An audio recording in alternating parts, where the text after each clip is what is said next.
അള്ളാഹുവിന്റെ വിശുദ്ധമായ ഖുർആൻ പറയുന്നു, ഒരു ദിക്ർ ഞാൻ പറഞ്ഞു തരാം, ഇത് ഇന്നു മുതലങ്ങ് പറയാൻ തുടങ്ങിക്കോ.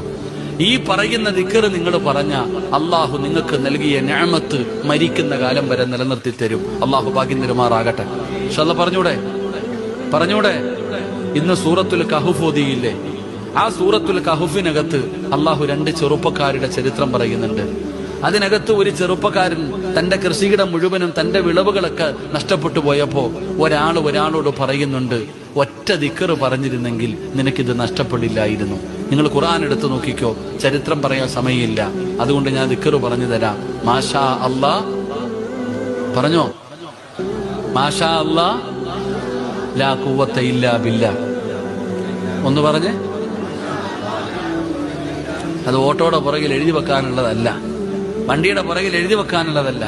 മാഷാ അല്ലാ ലാ ഖുവത ഇല്ലാ ബില്ലാ.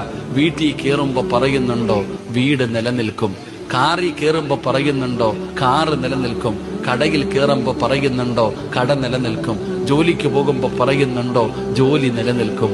മാഷാ അല്ലാ ലാ ഖുവത ഇല്ലാ ബില്ലാ. അള്ളാഹു നൽകിയ നിഅമത്ത് അള്ളാഹു നിലനിർത്തി തരുമെന്ന് നബിയുനാ റസൂലുള്ളാഹി സ്വല്ലല്ലാഹു